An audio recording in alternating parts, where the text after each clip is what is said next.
7 सूत्र खुशहाल जिंदगी के लिए। सूत्र नंबर 1, एक चीज को नष्ट कीजिए। 1 मिनट के लिए सोचें कि आपके जीवन में कम से कम एक गैर जरूरी चीज कौन सी है और उसे आज ही खत्म कर डालें। खत्म करने से मेरा मतलब यह नहीं है कि आप अपने बॉस, सास या पड़ोसी को खत्म करने के बारे में सोचने लगे। आपको खुद से संबंधित किसी चीज को नष्ट करना है जो आपके जीवन के लिए जरूरी नहीं है। मैं अपने गुस्से को खत्म कर दूंगा जैसी बातें आमतौर पर यूं ही बोली जाती है और इसे आप सिर्फ निश्चय से ही हासिल नहीं कर सकते। इसके लिए जागरूकता की जरूरत होती है। किसी एक चीज के बारे में सोचिए जिसके बिना आपका जीवन बेहतर होगा और जिसके बारे में आप आज एक ठोस कदम उठाएंगे, चाहे वह कितनी भी छोटी बात हो। किसी छोटी सी चीज को लेकर तय कर ले कि अब चाहे जो हो जाए आप वह काम नहीं करेंगे। मैं अब गुस्सा नहीं करूंगा, यह बात झूठी होगी, क्योंकि गुस्सा करना या न करना अब तक आपके काबू में नहीं है। मगर आप ऐसा कुछ सोच सकते हैं कि मैं गलत शब्द नहीं बोलूंगा। कोई ऐसी चीज चुने जो आप कर सकते हैं और करेंगे। इन छोटे छोटे कदमों से आपका जीवन रूपांतरित हो सकता है। मगर आपको वास्तव में अपनी सोची हुई चीज पर अमल करना होगा। जो चीज आप छोड़ देते हैं उसे फिर से प्रकट नहीं होना चाहिए। अगर आप किसी चीज को नष्ट कर रहे हैं तो उसे हमेशा के लिए खत्म हो जाना चाहिए। अगर आप जीवन के सत्य की ओर बढ़ना चाहते हैं तो झूठ के साथ अपने संबंध को कम करना होगा। हो सकता है कि सारा कुछ तुरंत खत्म न हो, मगर आप एक एक कदम बढ़ाकर उसे कम कर सकते हैं। सूत्र नंबर 2, एक चीज शुरू कीजिए। जीवन को ध्यान से देखकर यह तय करें कि उसमें कौन सी चीज बदली जा सकती है और फिर इस बारे में कोशिश कीजिए। ऐसी चीजों पर अफसोस करना जिन्हें आप बदल नहीं सकते, दरअसल यथास्थिति बरकरार रखने की एक तरकीब होती है। महीने में कम से कम एक बार हर पूर्णिमा के दिन पूरी जागरूकता के साथ खुद से संबंधित किसी छोटी सी चीज के बारे में सोचें जिसे आप बदलना चाहते हो। जैसे हर बार भोजन करने से पहले मैं 10 सेकंड इस भोजन के लिए आभार प्रकट करूंगा जो मेरा हिस्सा बनने वाला है। या हर बार जब मैं अपने जीवन के किसी अनिवार्य तत्व जैसे मिट्टी, जल, वायु और बाकी चीजों का इस्तेमाल करूंगा तो मैं उसके 1% की बचत करूंगा। या मैं अपनी थाली में उतना ही भोजन लूंगा जितना मैं खा सकता हूं। ये छोटी छोटी चीजें आपके जीवन को बदल देंगी और आपको एक अलग शख्सियत प्रदान करेंगी। सूत्र नंबर 3, एक चीज याद रखिए। एक जरूरी चीज जो हर इंसान को करनी चाहिए वह है अपने मनोवैज्ञानिक और भावनात्मक ढांचे में अपने जीवन के सबसे बुनियादी सत्य नश्वरता को गूंथना। फिलहाल लोगों को यह समझने में पूरी जिंदगी लग जाती है। कई बार तो यह समझने के लिए कि वे नश्वर है उन्हें जरूरत होती है एक हार्ट अटैक यानी हृदयाघात की या शरीर में किसी जानलेवा गांठ की। आपको अपने जीवन के हर क्षण का जश्न मनाना चाहिए और उसका आनंद उठाना चाहिए, क्योंकि जीवन एक पल के लिए भी आपका इंतजार नहीं करता। अगर आप अमर होते तो आप अवसाद, चिंता, पागलपन और कष्ट में सैकड़ों साल बिता सकते थे और फिर अपने 500वें जन्मदिन पर खुश हो लेते। लेकिन ऐसा है नहीं। आप नश्वर है और समय हाथ से निकलता जा रहा है। इसलिए इस जीवन में आपके पास कुंठा, अवसाद, चिंता, गुस्से या किसी भी अप्रियता के लिए समय नहीं है। आश्रम में मैं लोगों से कहता रहता हूं कि चाहे आप कोई भी काम कर रहे हो, हर दिन कम से कम 1 घंटे आपको मिट्टी में अपनी उंगलियां साननी चाहिए। यह आपके शरीर को कुदरती तौर पर याद दिलाने का काम करेगा कि आप नश्वर हैं। सूत्र नंबर 4, जीने का समझदारी भरा तरीका अपनाइए। आपको सुख कब मिलता है?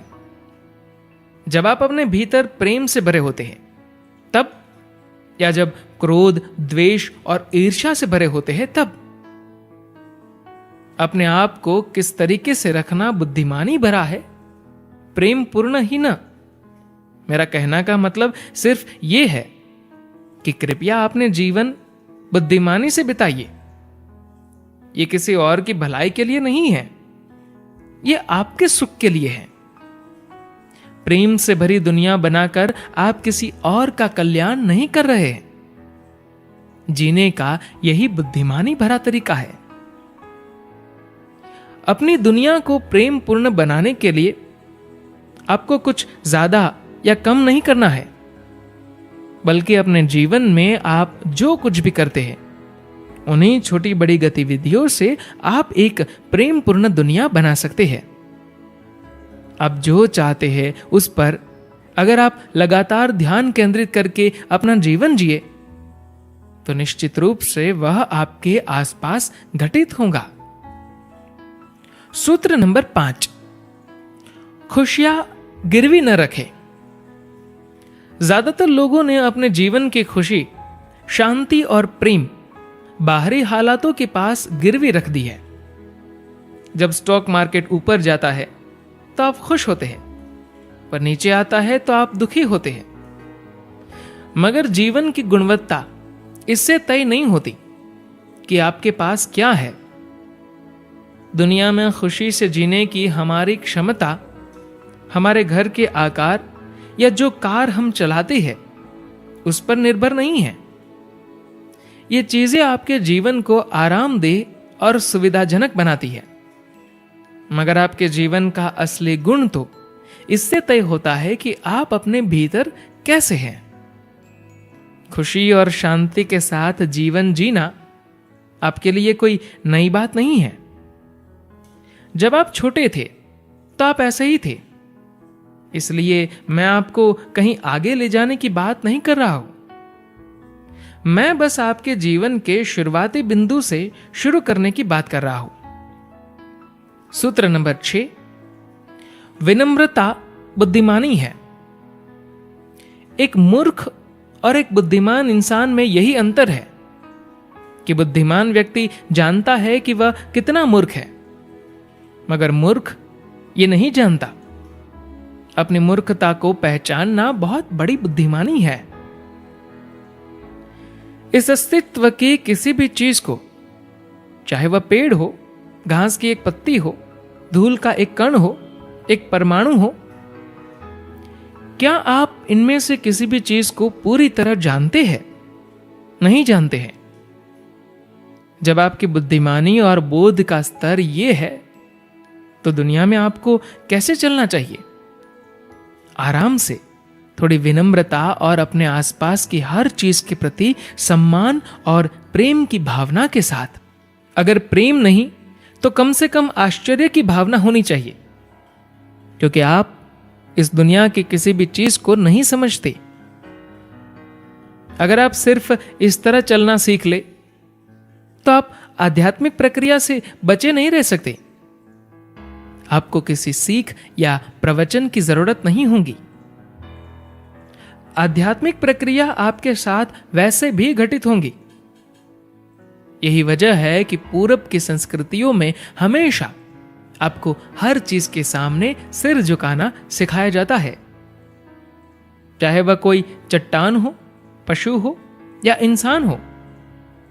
जिस धरती पर आप चलते हैं, जिस हवा में सांस लेते हैं, जिस जल को पीते हैं, जिस भोजन को खाते हैं, जिन लोगों के संपर्क में आते हैं और अपने शरीर तथा मन समेत जिन चीजों का इस्तेमाल करते हैं, उनके प्रति सम्मान का भाव रखने से आपको अपनी हर कोशिश में सफलता मिलती है।